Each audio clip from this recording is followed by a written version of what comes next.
Thank you for joining us. This is Paul Wilson. And Chris Emke. You're listening to the Diesel Performance Podcast. Chris, Duramax Tuner Calibrated Power, obviously huge sponsor of the show. They make it happen. It's where we work. We talk about them all the time. One of the really exciting things going on is the HD tuning program. Specifically, we have it out there for customers. So if like you're an end user and you have a tractor or a heavy-duty over-the-road truck and you want to get a tune on it, we can help. But we recently have rolled out some really, really cool dealer programs for this this market as well. Yeah, so we have, there's several packages, I guess, that we've used. And, basically not every setup is right for every person, if you will. But we offer a wide variety of support for tractors and combines, sprayers, done some bobcats and backhoes and stuff like that. Some tree cutters, splitters, there's crazy stuff. I've had some guys call in and I had to brush up on my knowledge. Yeah, I did a John Deere bulldozer back in the day, and I remember it was kind of wild, but yeah, it's cool. Some manure spreaders. Yep. So, and then, on-road stuff, so some of the semis and things like that. So if you guys have any questions, feel free to reach out. You can reach out to me or any of the other sales guys over at the shop. We'd be glad to help. And as far as any of the end users, if you have any tractors, combines, sprayers, or, semis that, might need some assistance with maybe better fuel mileage or allow that engine to not operate at full capacity, we might be able to actually help you. So feel free to, shoot me an email. Call. I don't care. We'll be glad to help. How should they get a hold of you, Chris?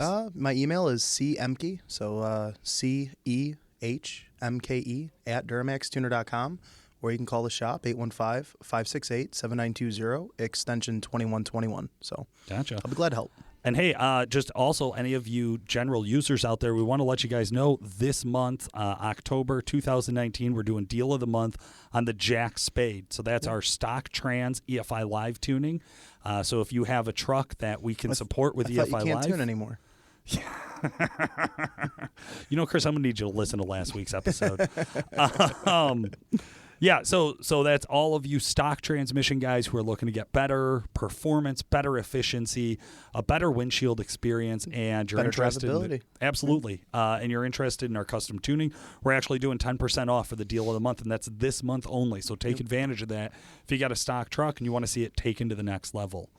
Next thing I want to do is our From Facebook segment, sponsored by WC Fab. Hey, we love Jason Worley, all the Worley brothers, all the crew over there. We obviously do a ton of work with them. Chris, you got their parts on your truck. Yeah. We got those parts on just about every company truck we have, and there's a reason for it. We know what we're going to get. We know we're going to get that consistency. We know we're going to get that quality, and it's every single time. It's all about fit and finish, guys. And I think that rings true for our other sponsor, Exergy Performance, where we get all of our fuel system. So when we need fabrication parts, we go to Jason. And when we need fuel system components for any of our common rail high-pressure fuel system, we always go to Exergy. And then we do the tuning, bring everything together. That's it, man. Yeah, that's it. Well, this week's From Facebook segment is something that was submitted. I believe I got this one off of the Diesel Performance Podcast Q&A Facebook group. Still looking for a better name. Guys, please jump. If you're in the group, jump on. Suggest a better name for our group. I will rename it. But this week we got something from Reed Aberl. Sure. Let's kick it over. Let's kick it over to me reading what Reed had to say. Hey guys, looking for a good opinion here. I have a 2001 LB7 Duramax front end swapped. It's been a great truck for me. I have a lot of fun with it. It's nothing crazy. It's a stock fuel besides an LBZ CP3 and lift pump truck with a 64 millimeter drop-in charger. The trans was built with a Suncoast G-Max kit and a 1056 triple disc converter. It's a weekend warrior. Over the last 2 years, it's been sled pulled 10 times or so. Stock turbo and now work stock. Made a few drag strip passes and some dirt drags as well. Most likely high 500s, maybe breaking that 600 horsepower mark.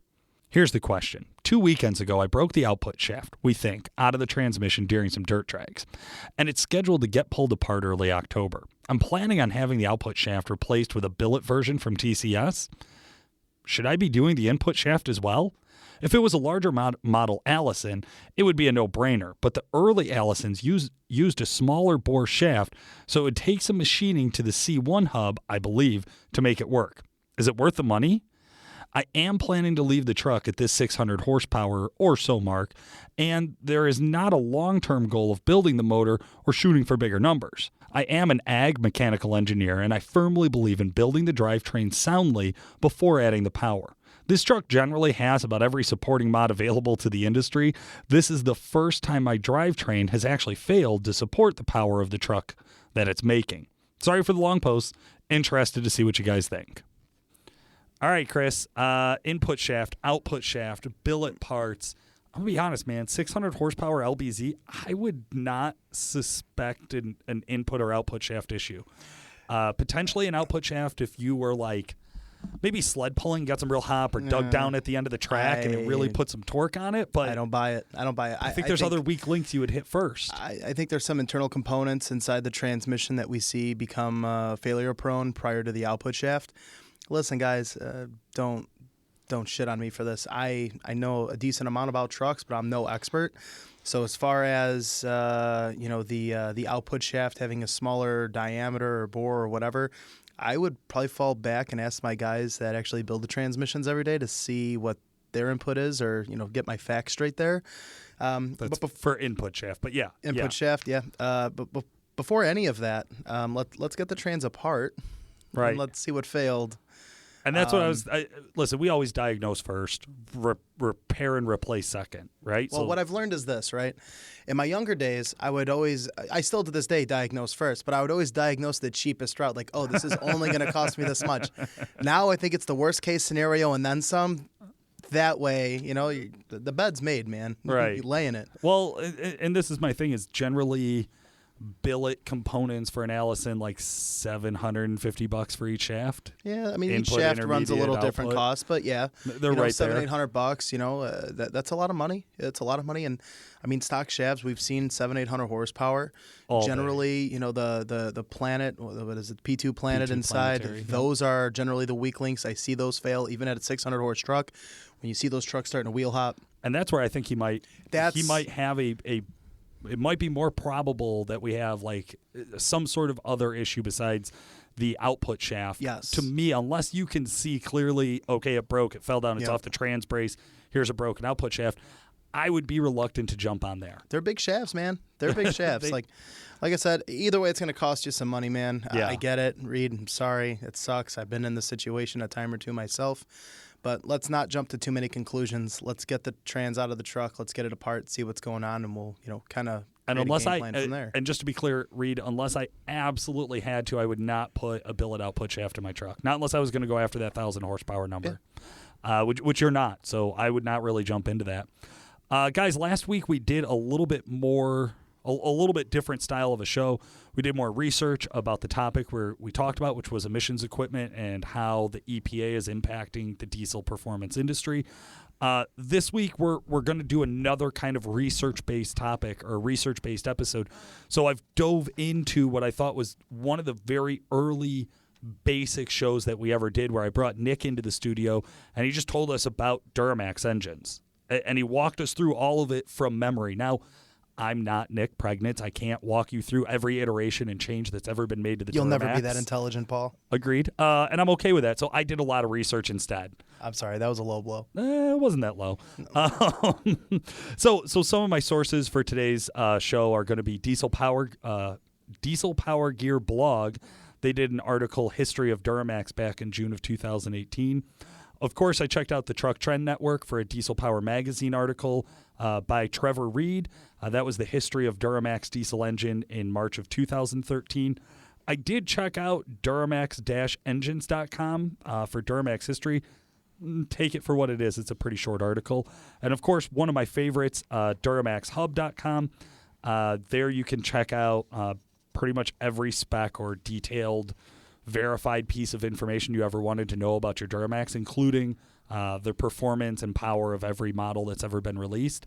And finally, I used Diesel Army. Chad Westfall, back in February of 2014, did this amazing article. I strongly recommend it. Check out Family Lineage, the evolution of GM diesel truck engines.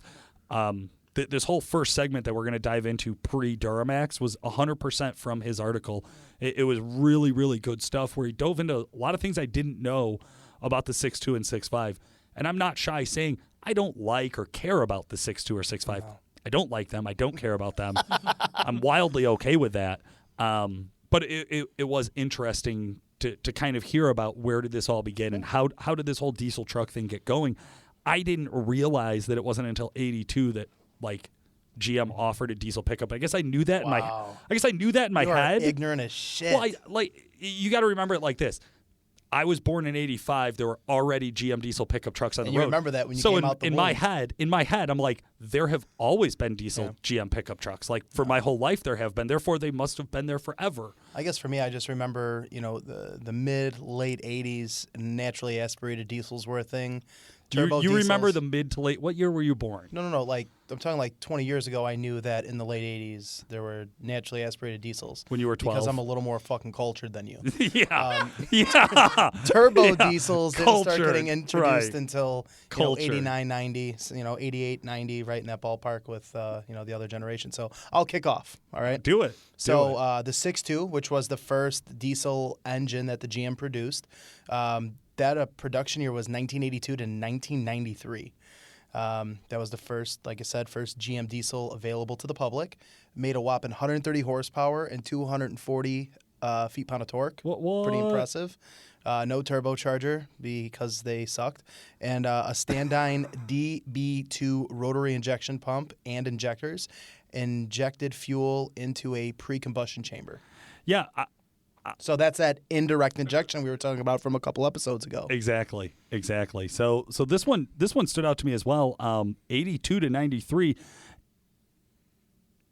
They're still making fucking parts at banks for these things. Like they still offer an added turbo kit for these trucks. Yeah, you could buy it today. Let's just go to the second column. That's a waste of our breath. All right, so the 6.5 actually had two iterations. So you could get a non-turbo 6.5 or a turbocharged 6.5. Okay. The non-turbo ran 94 to 95, and the turbocharged ran 92 to 2000. Wow. So they've been around a long time. There were a couple generations. There were. Okay. Yeah. I did not break down all the generations of the 6.5 because, again, I don't give a shit. It ranged from 150 horsepower all the way up to 190? 215. Oh, shit. 215 was where GM tapped it out. I want to say, and that was like in 2000. There was a big change after 96. The government required all vehicles to have OBD2 ports. So in 96, there was like a huge vehicle reform bullshit. So that's when it finally stepped up. It like creeped up from there until the end, from 96 to 2000. And it capped out at 215 horsepower, 430 foot-pounds of torque. Man, I loved my two-door Tahoe so much. It never ran. It never ran. Do you want me to bring back my phone? Do you want me to bring up old text messages? Shut up. Nobody cares. I fucking hate you. Dude, cut the bullshit. Yeah. So I was trying to hustle away. I had a 1-ton, like 89 GM pickup, regular cab with a nice plow on it. You guys hear the love with this. Yeah. Passionate about this I dug that truck. I was trying to get rid of that truck to get into a diesel. I found some jerk off on Craigslist with this rattle can. It was a professional rattle can. Hold on. I paid Mako 12 valve. I paid Mako to paint this truck KTM orange. How much did you pay them? $1,200. Could you have tipped them another 20 to get it done right? Dude, you wanted it. I wanted to trade it. Yeah, I wanted to trade it. Yeah. So I was just desperate for a diesel. So I text this guy, and this guy just replies back, not interested. Blah, blah, blah. I traded the truck for the two-door Tahoe. I got into that. Amazing vehicle. So much better than that piece of shit rattle-canned orange 12-valve I was looking at. Chris Emke starts a year later. I'm sitting next to him one day. I had to text him for something work-related because God knows I don't want to talk to him after hours. I text Chris my number to be like, hey, it's Paul, and a previously saved conversation comes up, and it turns out I do know the jerk-off with the 12-valve rattle-canned orange piece of junk, who thought he was too good for my 1-ton Chevy. Fuck you. Okay. Anyways, so fast forward. So we're done with the 6.5, right? With all 200, 300 horsepower that it made. 215 and 430 feet-pound of torque. And here comes the Generation 1 Duramax. Dude, right? it's such a cool story if It you is. like learn the history of this. So Isuzu was developing the Isuzu Is a huge, one of the most worldwide recognized leaders of diesel engine manufacturing. They were developing an all-new common rail injection, turbocharged V8 badass motor. It wasn't scheduled to come out until 2003. wow. GM got involved. They were coming out of the 90s, and they're like, we need something real. These 6.5s are falling apart. We are eating shit on everything. And Cummins is passing Just like them you up. did with that Tahoe. Yeah, true. Thanks. But Cummins is passing them up. Let's be honest. If we think back to this time frame, you're talking late 90s, early 2000s. Dude, Cummins had a better truck. They just before the Duramax was The out. Cummins had a better motor. Okay, fair, yes. So GM gets a hold of Isuzu. They decide, bam, we're going to jump into this joint venture. Isuzu owns 60%. GM owns 40%. We're going to rush to production. We're going to get this thing out the door. And they got it out 2 years early. It dropped in 2001. The LB7 hit the market. So yeah, we'll dive into it, right? Yeah. So the LB7 RPO is from 2001 to 2004. It is the first common rail injection. So guys, in 01, the Duramax came out common rail. Dodge didn't do it with the Cummins until 2003. Right. Ford didn't do it until 2008. Yeah. Wild. That is insane. That's how far ahead of the curve they were with this. Was a fixed vane geometry turbocharger, so it was wastegated. Yep. Right. Shared, venture, of course, with Isuzu. One of the big things, though, Chris, was the aluminum heads. That's something nobody had done in a diesel before. It was thought that your aluminum heads were just never going to be able to hold up to the compression and the temperature. Yep. But they figured it out, man. They made it work, and that's why it came out rated at 300 horsepower and 520. Just think about the jump here. You're in the year 2000. You got a 215 horsepower truck. Could you imagine rolling off the showroom 430 floor foot-pounds. at your local dealership with a 215 horsepower, 430 foot-pound of torque truck? You think you're a badass. All the 12 valves and 24 valves were very similar these years, okay, power-wise. And then here comes this fucking hot rod the following year. I couldn't only imagine the price jump. I'd be that guy to buy the last 6.5 on the lot. Yeah. And, as I'm pulling out, the car transporter is dropping off the new models. And you're The like, new body style, oh, shit. HD, hell yeah. Oh, rough, dude. So it had, at the time, it wasn't anything to be known, but over time, we've learned that this is a little bit of a problem. But injectors were under the valve covers. So this is the only RPO of Duramaxes where the injectors are actually underneath the valve cover, which makes an injector job on an LB7 a little not time-friendly, I guess you could say. I think it's off top of my head. Don't quote me on this. I'm not quoting you for the shop, but I want to say it's a 16-hour job compared to every other RPO of Duramax is 8. Mm-hmm.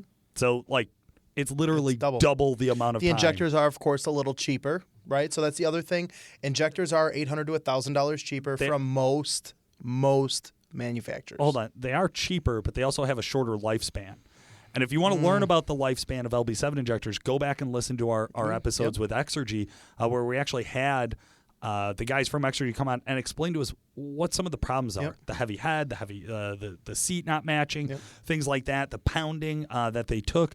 So they improved that design as they went forward. But I think one of the things I put in here, Chris, was about the emissions equipment, because I think so often we think of LB7s as pre-emissions. Not the case.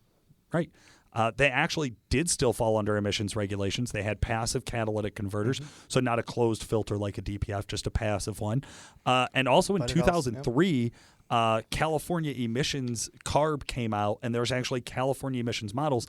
Funny story, they weren't only sold in California. Yep. There were other states, even back in 2003, that had already adopted CARB standards, places like Pennsylvania, Maryland, and a few other places up in the Northeast. So EGRs really did hit in a big way early on into the diesel industry. So that's 01 to 04.5, right? So it was the LB7 to the next RPO, the LLY, is a split year. Yep. Right? So your 04.5 to 05, very, very short production run, and it's referred to as the LLY Duramax. Or bastard child. Yeah, you know what? I think, let's go. Industry is changing. Emissions are changing. The standard is getting a little more strict, right, with the requirements. And they needed to rush and figure something out. So that's where a lot of people will sit there and say the LLY is the bastard child, the basket case, this and that. It has a lot of really cool technology around it, though. It does. And the problems that they had with it were a result of rushing. You can see this in things like we know about the 2.7 injector harness issue with LLY. So I don't think guys deal with that today because most of the trucks that were going to have that problem have already had that problem and been replaced. It was easily a fixable problem.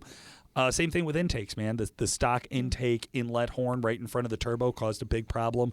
Overheating, not getting enough air into the system. They address that as they go forward. So while this only had a year and a half production run, the things they changed for a very good reason. It catapulted them onto the right trajectory. Well, what I think is, as there's going to be a common theme, right, as we go through all of this. But LOI, a couple things to look at, right? Introductory of an EGR on every engine that goes out the door. Yep. A variable vane technology turbocharger, which amongst all the RPOs, that is the biggest frickin' turbocharger in production on a Duramax. Largest exhaust housing and compressor wheel. Yep. So you have that. Now, I want to hold, we're going to go back to that turbocharger piece here a little later on. They did do an improved injector design. LOYs arguably do have a very good injector profile, but then they have a very restrictive intake, and it's not the filter or the intake arm going to the elbow, but the elbow itself is extremely restrictive. It goes from a 3-inch to a 2.5, if not smaller. Also, the angle on it, the way that it moves, is not the way that air flows. No. It does not jive well. So you have this mammoth-ass turbocharger. The turbocharger arguably is bigger than an LB7. It's variable vane, so it helps control some of the low-end boost. Has one of the loosest exhaust housings, but that big-ass compressor wheel is pulling air in from this notched intake horn. Yeah. Like, you could barely look through it. It's very, very small. You can't fit a hand through it. No. It's also like kind of almost S-shaped. Yep. And yeah, what it does is it creates a low pressure bubble in front of the turbo.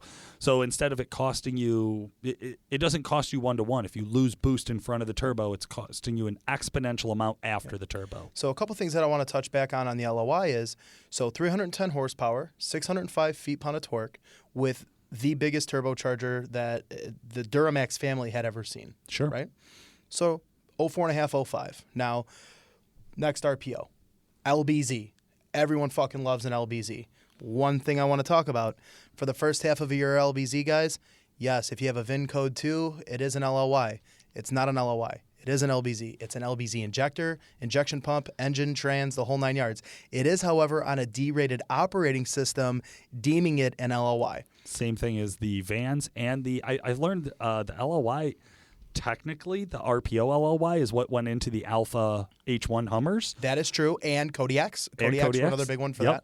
So, be careful with that, guys. I always tell guys, look at your ECM. Yeah, no, 100%. If it looks like a duck and it talks like a duck, it's a fucking duck. Chances are it's a duck, guys.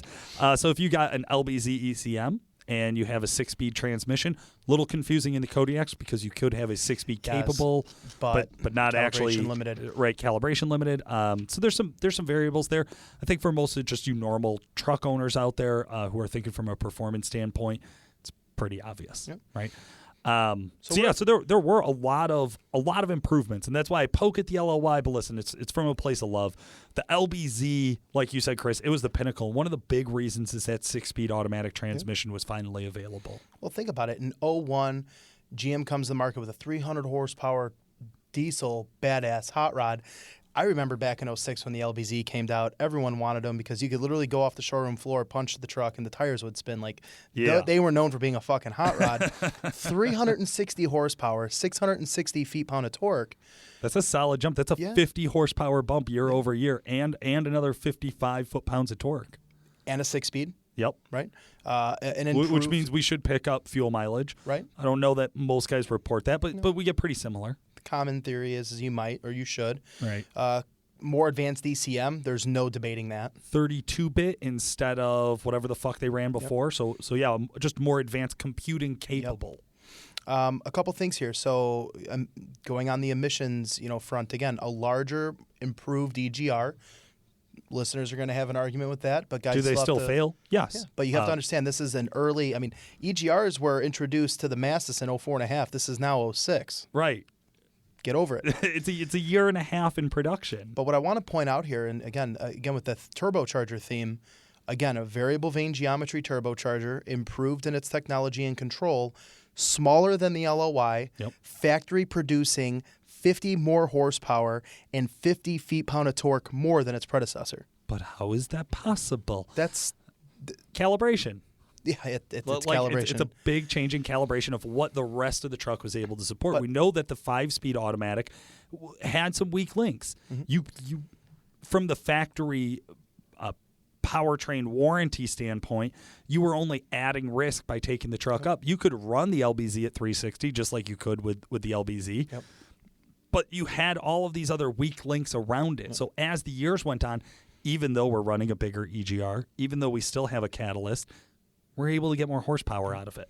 Well, and again, With a smaller turbo. That's a good point. With the a smaller efficiency, turbo. the efficiency. So we went down in turbocharger size, not only on the compressor wheel, so the impeller wheel, but also on the turbine and the exhaust housing. Yep. So now what we're doing is we're broadening that power band, which is one of the values I think that the LBZ had of being like that real hot rod style truck, because it came in the power rapidly fast, very quick. So that was an 06, 07, right? Now, in my opinion, this is the other bastard child of the Duramax lineup. Truth. Okay. So, no bullshit with this podcast, right? EGRs in 04.5 through 07. People just deleted They them. were problematic. They had some problems. It's a generation one. It was an introductory thing. We already know and established that it was a rush in 04.5. Yeah. Right? So 06, 07 LBZ, badass truck. Now a new body style comes, right? Walk us through. What is that? Okay, so I'm not one big on the exteriors, but when that body style changed, they seem to do this at GM, that when there's massive emissions regulation changes, they do a body style change Yes. along with it. So we got a DPF. We got a what's called an What is the truck? active. I'm sorry, it's an LMM, okay. 2007 and a half to 2010 Okay. LMM. And the big thing about a DPF is that the first generations held, I want to say 24 or 28 grams of soot. It was a very small DPF. It was the first ever active catalyst, right? It just had problems, man. A lot of them failed. They were too small. Again, first gen technology.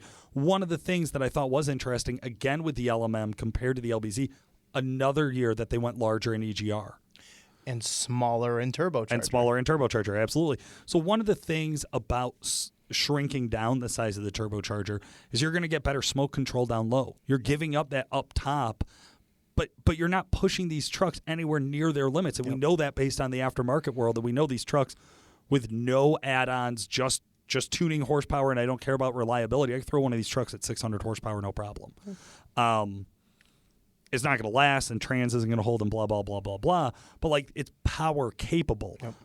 But as they started to push emissions regulations, you had to find a way to work with that. And one of the ways they did that was, again, shrinking down the size of that turbocharger, bringing that boost on and bringing that torque curve on earlier and earlier in the RPM range. And again, when we talk about turbocharger sizing, we're talking about a couple things here.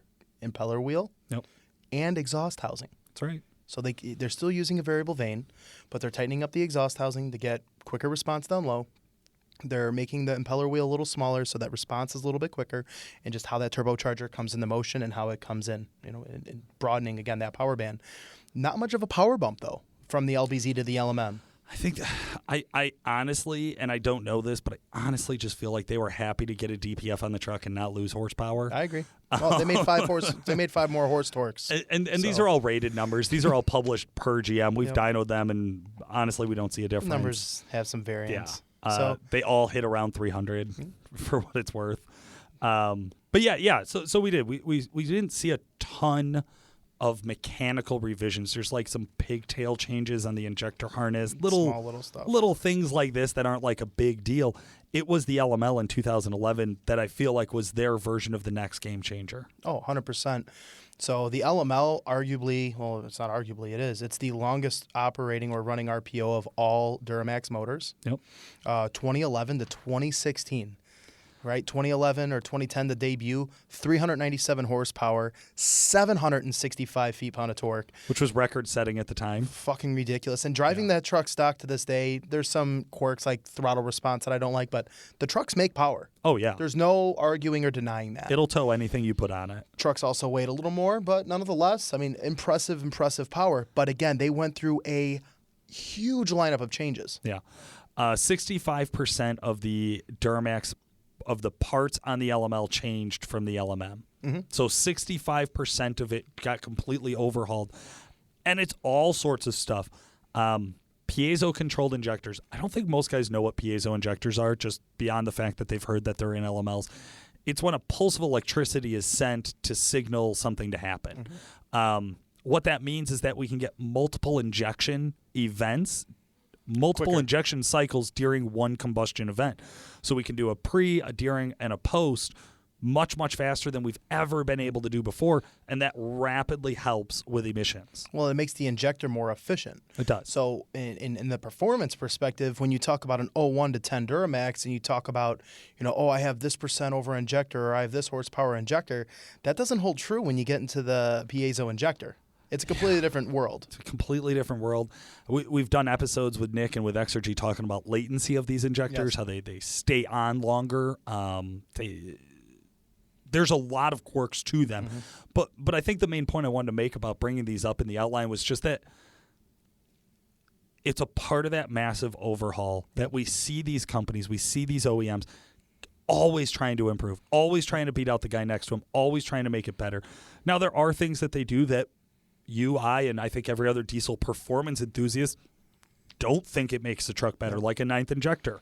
A ninth injector, but it's a putting V8. an injector between the turbocharger and the DPF so we can spray fuel directly into our exhaust To heat up. to heat it up. We'll heat up the DOC, which heats up the DPF.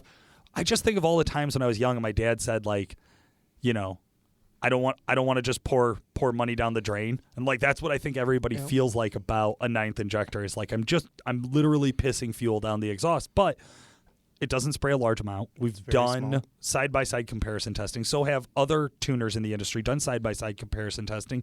We found at the most half a mile per gallon difference in fuel efficiency for a deleted and a non-deleted truck tuned similarly to the same power level. So I think it's important to bring that up. And again, Chris, we saw another continuing trend, a larger EGR, and this one actually has a cooler bypass. And I don't think a lot of people know how that works. There are times where the EGR runs the gas through the cooler to cool the gas down, and there are times where it pulls the gas directly and pushes it in. Again, a technology chain with EGRs as we see in all of the generations. Well, then we have another tier of emissions in 2011. True. So the SCR, DEF fluid, we have to add DEF fluid into the mix now. And what the common trend here is in the 11 to 16s, you don't really run into as many EGR and DPF issues any longer. Right. Now you start seeing problematic scenarios with SCR DEF. Well, at this point, if you think about it, I mean, the EGR has been around since roughly 2004 to 2011, so we got 7 years of experience with EGR technology. The DPF came out around 2008. We're 3 years into DPF technology. It's the first generation of DEF. It's the first generation of SCR, which is controlling your NOx emissions. First generation technology doesn't usually last. No. I mean, that's just the reality of this. No. Now, B20 rating also came out. This is the first year that GM said, so 2011, first year that GM said, hey, you know what, throw biodiesel in it. Don't have to change any hard parts. Don't have to worry about it. I was just talking to one of our coworkers about where we fill up diesel, right? Like I go to the same gas station. I put the same diesel in my vehicle every single time I fill up, unless I'm on vacation. And then I make sure I go to a big brand. I make sure I'm at a Shell or a Phillips, really? Somewhere that's like a nationally recognized brand or at least a large regional brand. I won't go to a little mom and pop gas station and throw diesel in my truck because there was one in the town our shop used to be in, and there was a sign right above the diesel pump that said, this is not BP diesel. This contains up to or more than 20%. I don't know how you could phrase something up to or more than 20% biodiesel, like whatever mix. We do not support it. We do not guarantee it. Like there's this huge disclaimer right above the diesel pump. Well, guess what? That's a pump I'm not putting in my vehicle. Yeah, no, that's true. But what I thought was cool is that, again, as GM is being pushed on the emission side, they're also realizing that consumers want fuel efficiency. And that's a big part of owning a diesel is that fuel efficiency. And I think that B20 offering was to help try to balance those options out. On that topic, upgraded 6-speed transmission, dual disc converter from the factory. Now you have the ability to, in calibration, there's so much more support in the TCM and ECM tuning and how that transmission operates and line pressure controls and different converter unlock locking processes and just the tuning in general. Like that ECM is very sophisticated, to say the least. The introductory of a CP4 pump, which there's some flack. We get that. It's going to put a stain on the LML for sure. People are going to remember CP4s. Dodge guys and Ford guys love to bring up CP4s. The CP4 has reliability issues. There's also a lot of really simple, really affordable solutions to those reliability issues. And then, something that, the OEM finally took notice. Guys that were tuning these trucks prior with the variable vane, they were able to utilize an exhaust brake.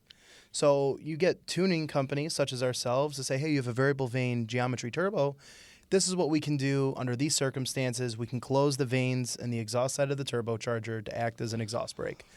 What happens in 2011 comes factory with the LML. Yeah, it's kind of a cool system too. So in tuning on the 04.5 to 2010, it was based on throttle position. So if you went to zero throttle and you were above like 1550, 1600 RPM. Yeah, 1600 RPM, your vanes would go to zero.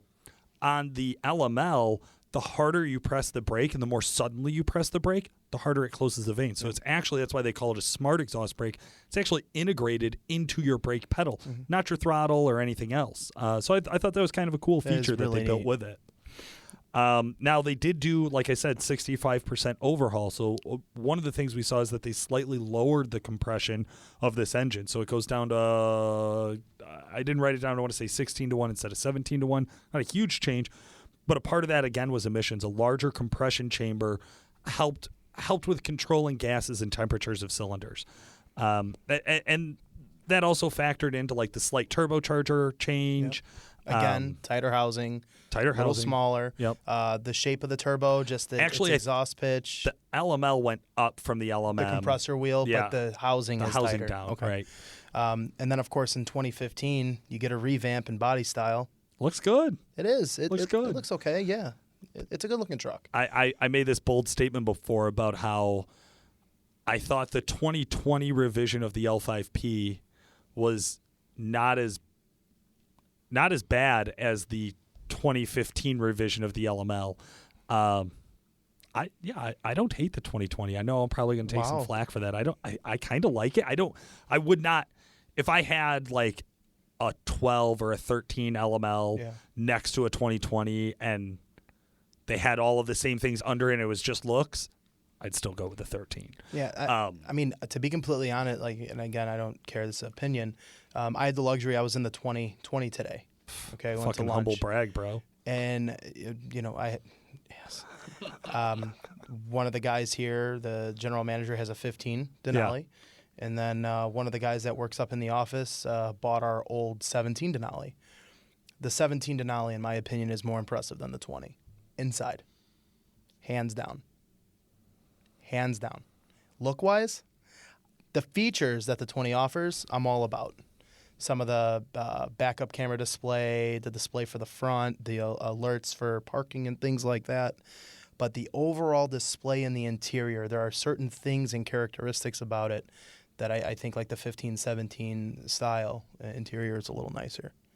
And the outside, just an eyesore to me. I think they're ugly as shit. You heard it here. Absolutely controversial topic. Chris Emke giving his opinion of the interior of a truck. Don't care. It's a Cummins guy. The Cummins is still more impressive inside than the 20. For a Cummins guy who got digital gauges in, 2015, I think was the first time. Yeah, and push-button start. What's up? Yeah. Let's take it easy over there, sport. Unreal. You had a plastic wood dash up until like 2 years ago. Dude, I'm so done with you. But it's true, you did. I do remember. No, I didn't have a wood dash. The plastic wood, the faux wood. The plastic, the faux wood? I didn't have that in my 07. Oh, no? No. Okay. No. The faux wood. The faux wood? Yeah, no. The LML, man, it was an amazing platform. It's still my favorite iteration of the Duramax. They drive so nice. With subtle upgrades, you can really make that thing like a truly respected street truck, work truck, all in one. Like we've seen 100 of them come in and out of the shop over the years. I can't count how many I've been, fortunate enough to be behind the wheel of. By far, out of all the RPOs, LML is my absolute favorite. Agreed. And now that's not to say anything bad about the L5P that came out in 2017 to present. It's still new. It's still new. It's still fresh. I feel like I probably haven't got to get out and beat on enough L5Ps. They're fun. That's a real problem I have personally. So if you guys want to help me solve my problem as listeners, ship your L5P over to us. We're at 455 Borden Street in Woodstock, Illinois. Ship me your truck. I'll drive it around for a week, and I'll ship it back at your expense. And the L5P went through a ton of changes yet again. Here's another basically complete overhaul. Scrapped the injection system. They went to Denso injectors. What's the difference between a Denso and a piezo? It's how I actually kind of know this, but I'm not. Because I don't. And I was going to put you on the spot. I'm not the expert on this. Okay, so it's basically on how the signal is sent to the injector to tell it what to do. Okay. So Denso injectors were back to, I believe. Let me rephrase that. Okay, Denso injectors were away from the piezo injection system, so we're back to the old style. Okay. Injection of mechanics of how this electronic injector works. And then they ditched the CP4 and went to an HP4 pump. Right. Which, yes. Depending on it's a rebrand. Let me just be honest with you guys. Listen, like it's gonna last. It was redesigned. All of the problems they claim are fixed. I'm not hearing about guys reporting the problems the way that we did with the LMLs they first came out. Are you hearing some? I've heard a couple, but it's the luck of the draw. Listen, I'll be honest. To the guy that calls me and says, "Listen, my CP4 did this," I'm not very sensitive to them because I've heard of CP3s failing too. Right. Like I have buddies, like good close friends that have had CP3s self-destruct. So when they're like, "Oh, I got to get that shit CP4 pump out and put a CP3 in," like, listen, man, like slow your roll, chill out. Well, I think that's not necessarily the role we have to go. Let me just be clear too. I'm pretty sure the 2019 Cummins is running an HP4. Yeah, no, a CP4, a CP4. I think if you go back and listen to Rod Romaine, it's an HP4. It's a part of the CP4 family. Oh, okay. Well, in the RAM stuff, when I was first reading, it is a CP4 is how they describe it. Yeah. So we interviewed the chief engineer of the RAM heavy duty truck line, Rod Romaine, great guy. You were there. Go back, verify me, fact check me, but every time you do, I'm right. So except just for this trust one. But either way, we're good. We're good. I'm pretty sure they both run HP4s. And the L5P got a brand new turbo. So they've done away with Garrett's, right? So the Garrett isn't the supplier for these. Borg Warner gets the nod, and they produce Garrett, I just variable vane. Want to remind everybody, Garrett was there from 04.5 to 2016. Crazy. Crazy. Like just forever. Yep. And then to go to a Borg Warner variable vane charger, the goofiest looking vane cage I've ever seen. It's a box on top of the turbocharger. It's very odd. They also have the turbo placement more in the middle of the valley, right, to make everything a little bit more easier to gain access to and things like that, which is a cool feature. Smaller, like the turbocharger looks tiny. It's tiny, but man, that thing makes some torque. Oh man, does that thing make some torque? So we've been up to 1,400 foot-pounds of torque on a stock turbo. We have seen it. Not something I would ever be recommended. Want to leave your truck there, but we saw it on a dyno. I'll tell you what, the L5P is probably out of all the trucks, full emission truck from the factory. You don't really have that dead pedal.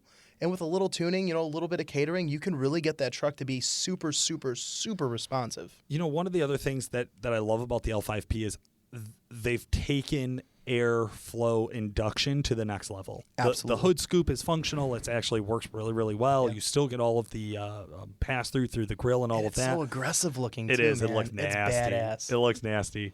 And then in 2020, they just launched a 10-speed transmission. We'll be doing a whole episode around the 10-speed transmission when we've actually broken one and learned something about how to fix it. There's a new head design with improved swirl. Gale Banks. We talked to Gale Banks so much about the L5P head swirl. If you care about heads and head swirl and engineering of that sorts, go back and listen to that episode. I believe it is actually called Head Swirl with Gale Banks and the L5P, or if you type those words in, you'll find it. Again, new EGR design. Looks totally different. It looks smaller, and this is the first year that I've seen an EGR not look bigger, but it is a whole new functioning EGR. And again, I think over at Duramax Tuner, we're going to be doing a Diesel Insights episode pretty soon, diving into EGR and EGR technology. Like Chris said, this truck was rated at the highest horsepower of any Duramax ever, 445 horsepower, 765 foot-pounds. And just put something on here, we baselined all these different trucks in the past. And one of the things that, the L5P really surprised all of us, and I remember the day when we got our 17 in at the shop and baselined it, they made 404 horsepower to the rear tire. Yeah. Like, come on, man. Like, no bullshit, Come straight on. down. And it's a wildly impressive truck. And the reason I wanted to do this episode now, during all I hear about is emissions equipment these days, right? That's like all we're talking about on social media and diesel performance is EPA and emissions equipment. But I wanted to remind everybody about some of the highlights here. We've been adding emissions equipment for the past 16 years to these trucks, and the horsepower rating has gone up. The tow rating has gone up. Is the longevity gone up of these trucks? We'll see. I don't know. I have something I want to segue in here real quick. Do right? it. So there's another common theme here, right? LLY, LBZ, EGR. Okay, let them go. Remove them. There were also some issues with LMMs, LMLs, things like that, right? Let's talk about the LB7. Let's talk about the LB7 with injector issues. You can't go and delete the fucking injectors out of the truck. Those are more expensive than any of this shit, right? I mean, you're what, like roughly $4,400, $4,500 for a set of LB7 injectors. Easily. Yeah. It's just, it's crazy to me when you actually think about that. I could sit there and I can pinpoint, oh, well, this has this, this, and this. This year has this, this, and this. Like, you know the problems amongst all the trucks. I really thought about doing that in this episode, Chris, and I was just worried. That's too much. I was just worried it would be too much time. And we have done this before. Yep. So if you're looking for the strengths and weaknesses, what were some of the potential huge flaws in these trucks? We may have brushed over them. Go back and listen to, God, it might be episode 1 or 2 where we sat down with Nick. It's like Duramax Power is the name of the episode here on the show.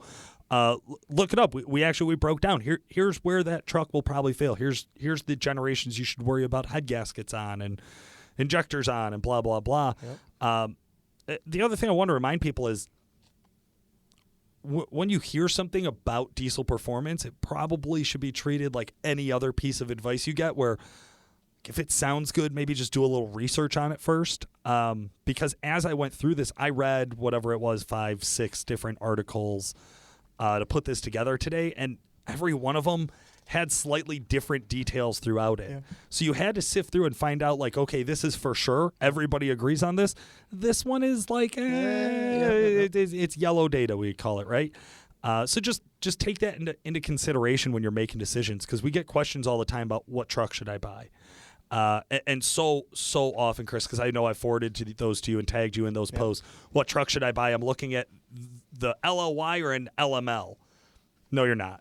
You're not looking at an LLY or an LML, because there's something that you care about a lot that's going to make you make a huge decision difference. Like that's going to put those two trucks miles apart. I mean, those aren't even in the same pricing category. I mean, it's, well, if you look at a 200,000 mile work truck LML for $25,000, and you look at a 40,000 mile garage kept old man driven also LLY, not a realistic comparison. I'll show you the email I have. I have almost this exact compare. I mean, I'm dramatizing it a little bit. I know, but they were the same price. That's wild. I mean, and so my response was, well, no, because my response was, it sounds like that guy just needed to know more about both of those trucks, because although there may be situations where they're close in price range. Well, let me ask you something, right? Yeah. A 200,000 mile 2012. I would do the LML all day. A 200,000 mile 2012. Uh-huh. Or a 30,000 mile 2002, right? I'd take the LML all day. Why? The miles. The feature benefits. So the feature benefits. All of the things that come with it, both those trucks are destined for mechanical issues. Your 20,000 mile 02 Thank you. is going to have dry rot. It's going to have gasket issues. It's going to have, I'm going to have to build the trans in it. I'm probably going to even though it only has 20,000 miles, I'm still probably going to have to do the injectors, because those 20,000 miles are still 16 years old. One of the biggest things that I get with guys when they buy, and I see this with LMMs, LBZs, LOYs.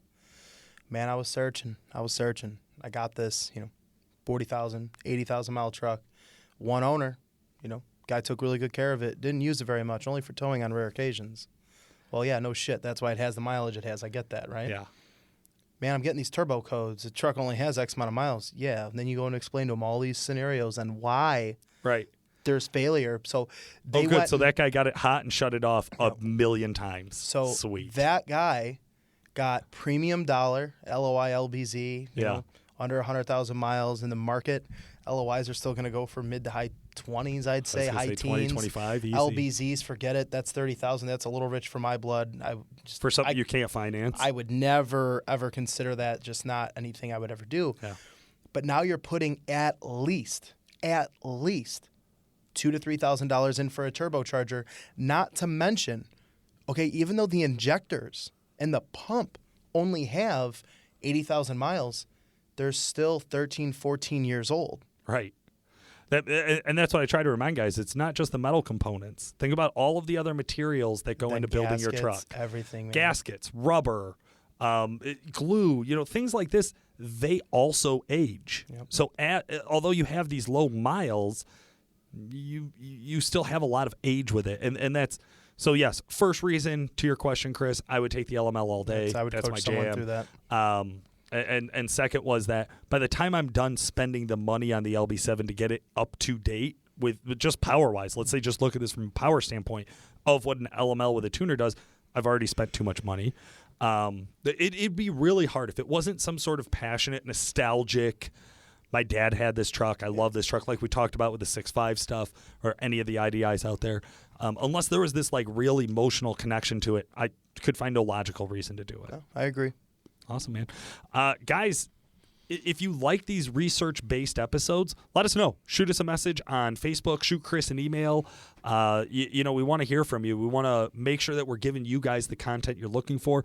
We do have some interviews coming up in the next few weeks here. I don't want to ruin any surprises, but get ready for some really good guests. And, of course, Chris, can you believe it? We're already talking about planning UCC 2020. Dude, I don't. Oh God, that's insane.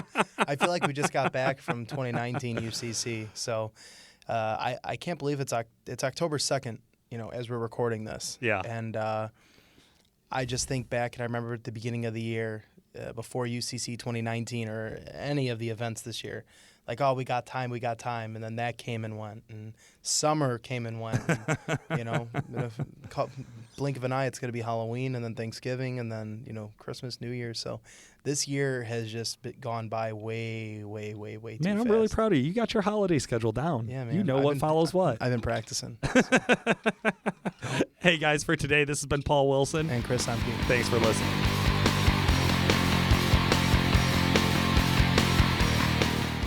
So if you have a truck that we can support with I thought EFI you can't Live. tune anymore.